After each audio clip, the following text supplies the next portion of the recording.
ಬೆಳಗಾವಿಯ ಗುರ್ಲಾಪುರದಲ್ಲಿ ಸಂಭ್ರಮಾಚರಣೆ ಮೊಳಗಿದೆ. ರೈತರು ತಮ್ಮ 9 ದಿನಗಳ ಹೋರಾಟವನ್ನ ಇವತ್ತಿಗೆ ಅಂತ್ಯಗೊಳಿಸಿ ಸಂಭ್ರಮದಲ್ಲಿ ಭಾಗಿಯಾಗಿರೋದನ್ನ ನೀವು ನೋಡ್ತಾ ಇದ್ರಿ. ಪ್ರತಿಭಟನಾ ಸ್ಥಳ ಈಗ ಸಂಭ್ರಮಕ್ಕೆ ಸಾಕ್ಷಿಯಾಗಿದೆ.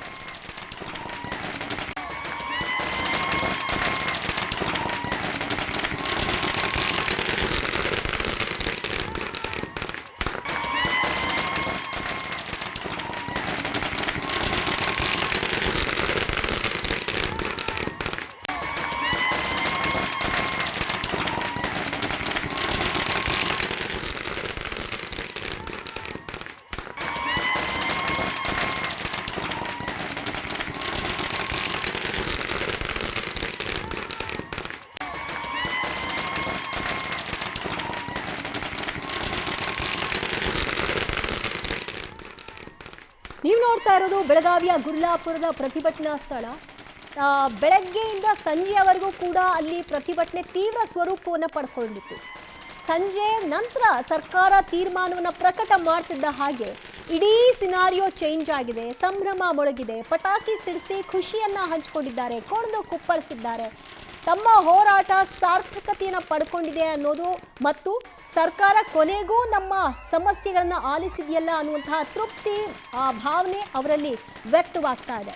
ಸೊ ನಾಳೆ ಅಂತಿಮವಾಗಿ ಸಚಿವರು ಸ್ಥಳಕ್ಕೆ ಹೋಗಿ ಇವರೆಲ್ಲರನ್ನು ಕೂಡ ಮಾತನಾಡಿಸಿ ತಾವು ತೆಗೆದುಕೊಂಡಿರುವಂತಹ ತೀರ್ಮಾನ ಏನು ಅನ್ನೋದನ್ನ ಖುದ್ದಾಗಿ ಅವರ ಮುಂದೆ ಪ್ರಕಟ ಕೂಡ ಮಾಡ್ತಾರೆ. ಈ 3,300 ರೂಪಾಯಿ ನಿಗದಿಪಡಿಸಿದ್ದಾರೆ.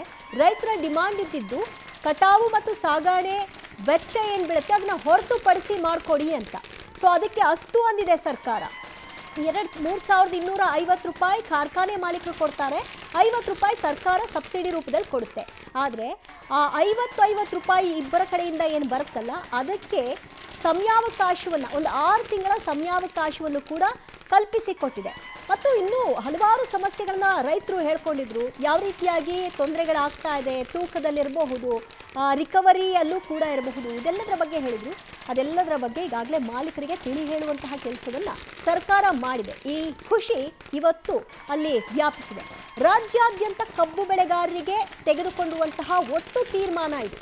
ಕೇವಲ ಬೆಳಗಾವಿ, ಬಾಗಲಕೋಟೆ, ಕಲಬುರಗಿಯಲ್ಲಿ ಪ್ರತಿಭಟನೆ ಆಯಿತು, ಅವರಿಗೆ ಮಾತ್ರ ಸೀಮಿತ ಅಂತಲ್ಲ.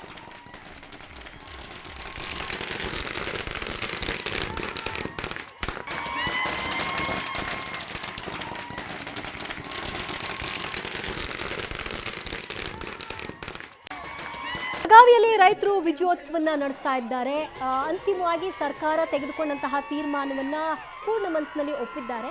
ಆದರೂ ಕೆಲವು ಕಡೆಗಳಲ್ಲಿ ಕೆಲವರದ್ದು ಒಂದಷ್ಟು ಗೊಂದಲಗಳಿದೆ. ಅದಕ್ಕೆಲ್ಲ ನಾಳೆ ಸಕ್ಕರೆ ಸಚಿವರು ಹೋಗಿ ಕ್ಲಾರಿಟಿ ಕೊಟ್ಟ ನಂತರದಲ್ಲಿ ಬಹುಶಃ ಬಗೆಹರಿಯುವ ಸಾಧ್ಯತೆ. ಆದರೆ ಈ ಹೋರಾಟ ಏನು ನಡೀತು ಅದು ಇವತ್ತಿಗೆ ಸ್ಥಗಿತವಾಗಿದೆ. ಇದನ್ನ ಇಲ್ಲಿಗೆ ಮುಗಿಸಿದ್ದಾರೆ. ಸಂಭ್ರಮದಲ್ಲಿ ಭಾಗಿಯಾಗ್ತಾ ಇರುವಂತಹ ರೈತರನ್ನು ನೀವು ಗಮನಿಸಬಹುದು. ಆದರೆ ಇನ್ನೂ ಕೆಲ ರೈತರು ಅವರು ಬಹಳಷ್ಟು ಕಬ್ಬನ್ನು ಬೆಳೀತಾರೆ, ಅವರನ್ನು ಕೂಡ ಮಾತನಾಡಿಸ್ಬೇಕು, ಅವರ ವಿಚಾರಗಳನ್ನು ಆಲಿಸಬೇಕು ಅಂತ ಆಗಲೇ ಚುಲಪ್ಪ ಪೂಜೇರಿ ಅವರು ಹೇಳ್ತಾ ಇದ್ರು.